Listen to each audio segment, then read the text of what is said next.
named Dave Norberg told me this story years ago, and Dave is an amazing man who I look at and I see as one of the pictures of accomplishment and success, and he's just one of those men that just has great wisdom for you, right? And yet years ago, I was able to have breakfast with him, and we were sitting there talking, and I asked him, what were some of the defining moments in your life? What are some of the things that made the biggest difference? If I was your son, what advice would you give to me? And he told me about how early on in his life, he had gone through some rough patches.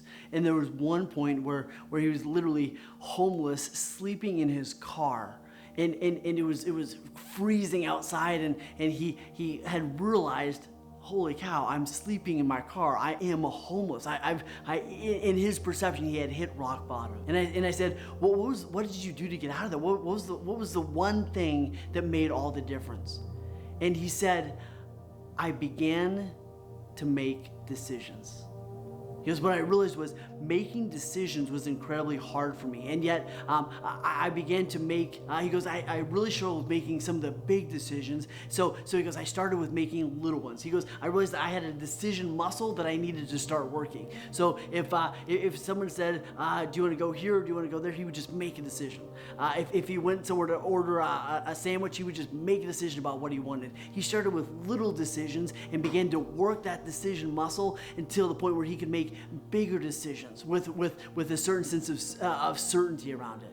See, most of us struggle with decisions. We struggle with decisions when we're in a great place sometimes, let alone when we're in the whirlwind, when we're in the storm of difficulty, when we're in the storm of, I've just gone through a failure, or I'm struggling with something. So, and yet for him, I think his story, his lesson is so powerful in that the next thing you need to do after you've learned some of the lessons, right? After you've felt the pain, is you've got to make the next decision. You've got to make some decisions. What are you going to do to get back up? And the reality is there's so many options.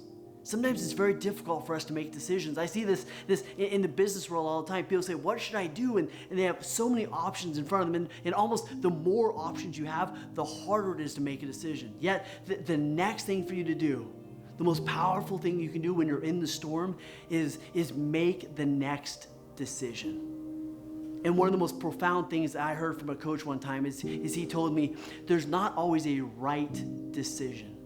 See, what I grew up believing was that there was always a wrong decision and a right decision. There was never two right decisions. There was always a wrong decision and a right decision. What my coach began to help me realize was sometimes in life, there are just decisions. And it's my job to make it right.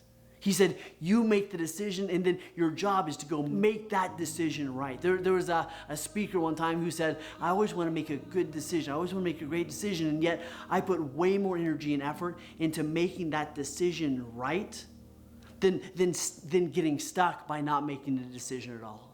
So I want to give you some of the ways, some of the tactics you can use to help you make great decisions. Yet underneath all of this is you've got to make a decision. I think it was Steve Jobs that said, one of the things that's tough about this life is it's very hard to connect the dots looking forward, right? Sometimes you can only connect the dots looking back. So sometimes you just have to make the decision, go make it right, and then if it wasn't the best decision, have the ability to change it. You've got to freaking make a decision. I would rather work with someone that would make a decision, and then if it was wrong, correct it, than someone that would get stuck by not making a decision at all. One of my friends said that, he goes, one of the greatest things I've done to become a success is I wasn't afraid to make decisions. And he goes, I realized that I was a resourceful whole person, and if I made the wrong decision, I would just correct it, yet I had to make decisions. So let me give you some of the great tactics you can use to help in this decision process. So one of them was years ago, I was introduced to this model, the GROW model. What I love about this model is it's simple, and I love simple. The most successful people I know are able to take things that could be really complicated and bring them back down to simple, right? They believe in simplicity. Some of the most beautiful things in life are brought back to simple. So here's the GROW model. So it stands for GROW, right? GROW. So it's goal, reality, options, and way.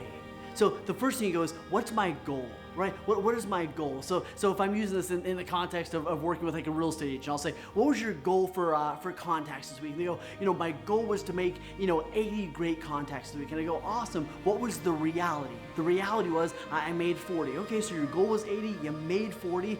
Always for options. I go, let's just brainstorm on this.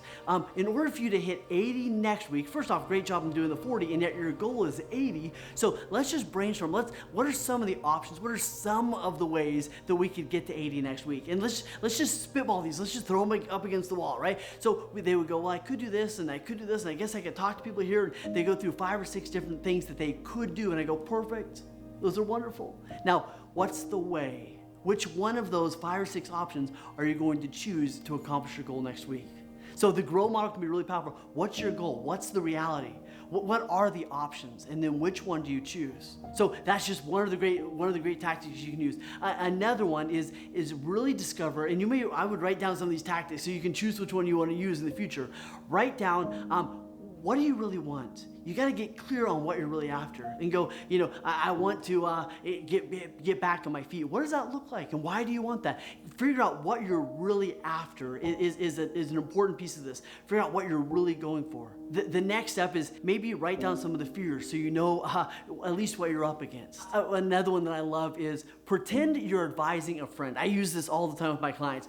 I go, what do you think you should do next? They go, I don't know. And I go, perfect. If you were advising, if you were coaching or you were giving counsel to someone in your exact same position, what would you tell them to do? It's a great way to kind of pull yourself out of you and see things as they are. So what advice would you give somebody else in your exact same position? It's weird, and yet it triggers a different part of the brain, and you will come up with some brilliance. If you can't trigger that piece of your brain, maybe you call someone. And be careful on who you call. Call someone that you trust that's going to give you great advice. There's lots of people that you can call and you go, hey, I'm stuck. And they go, oh, that sucks. I'm so sorry, right? And they will just join you in the mud puddle, okay? Right? If you're going to call a friend, you need to call someone that's not going to buy into your story, meaning they're not going to allow you to just spitball all these excuses and reasons why you can't. There's someone that's going to allow you and help you cut through some of this and give you sound, great advice. Be careful on who you call, all right? So if you use your phone a friend,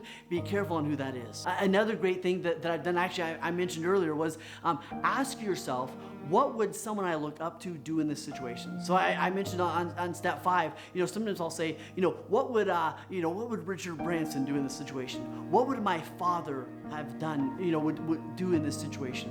What would some of the people that give me advice, how do I think they would approach the situation? Or another way is go into your future and go, you know what?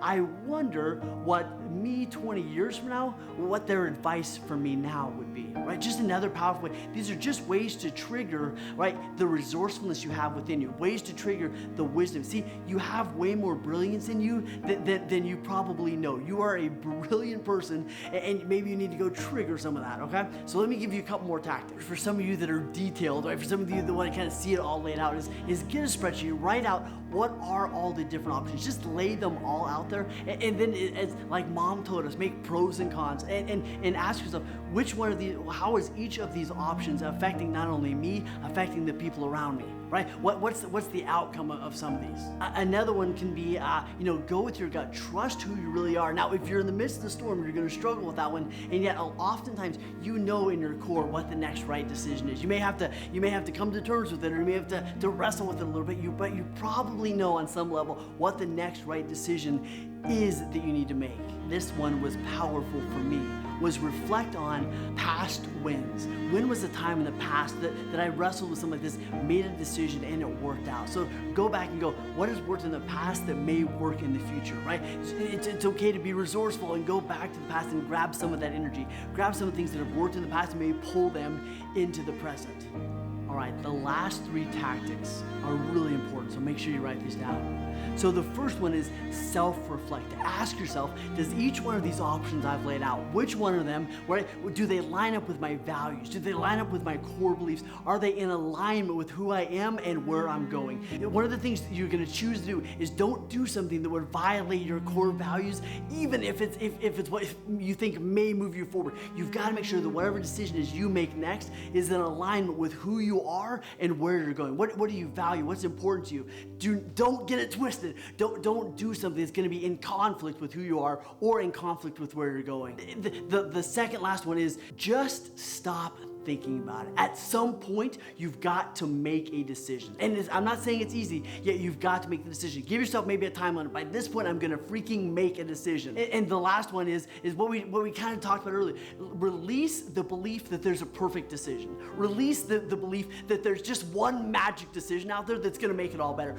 I guarantee you, I promise you, most of the time, almost all the time, there's not just one perfect mystical decision. Too often we're looking for like that magic pill, that mystical answer that's gonna make all the difference, and very rarely does it exist. Usually you've gotta make the decision. There was a great quote by Edward Teller, and he said something along these lines. He said, at the end of the light, there may be a point where you have to step off the cliff. You've gotta step into the darkness. And he said, one of two things is probably gonna happen. Either you're gonna find that there's something there for you to step on, or you're gonna discover how to build some wings as you fall.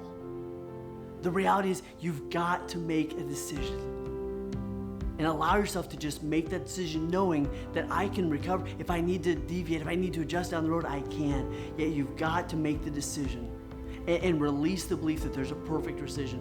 Go through some of these processes that help you make the decision and then make it. Here's the second vital piece of this process. Once you make that decision, take massive freaking action. I mean massive action. Once you say, hey, the one thing that I'm gonna do to get me forward, to move me forward, is to go do this thing. Maybe it's, right, my transactions all fell apart. I'm in the store, and what's the one thing I've gotta do? The one thing I've gotta do is start contacting new people. I've gotta do my lead generation again. Whatever it is, take massive action. Don't wimp out. Don't go, my action is I need to contact people. I'm gonna call 2 people tomorrow. No, you need to take massive action. If you're in the process of getting out of the pit, getting back up, you've got to take massive freaking action. If you know I gotta go make contacts, you need to go make freaking 40, 50, 60 contacts the next day. Most successful people make a decision and then they take a massive freaking action on 1 or 2 things, and they don't worry about everything else. Make the decision to focus on those 1 or 2 things and go all in. Don't settle. Don't play easy. Go all in. Massive freaking action. So if you're getting anything from this, here it is.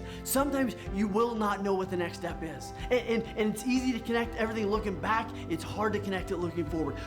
Write down and figure out what's your process going to be when you struggle with a decision in the future. And write that down, realizing that there may or may not be a perfect decision, yet you're gonna make the best decision you know that's in alignment with the people you care about and your core values. Then make a freaking decision and take massive action, because that's what you have within you. That's what will get you out more than anything else. People that struggle with self-esteem, one of the most powerful things they can do is take action. See, you don't find self-esteem. I don't care how many little cute quotes you read on Facebook, it's not gonna help. The way you up your self-esteem, the way you feel better by yourself is by doing the things you're afraid of doing, by taking action when you didn't know how to take action. You go and you get self-esteem. You earn self-esteem. Self-esteem is something you generate from the inside. Nobody else can give it to you. You generate from the inside by doing the stuff that you were afraid of doing, by doing the hard stuff. What are people most proud of at the end of their life? People are most proud of the stuff they got through, of the stuff they did they were afraid of doing.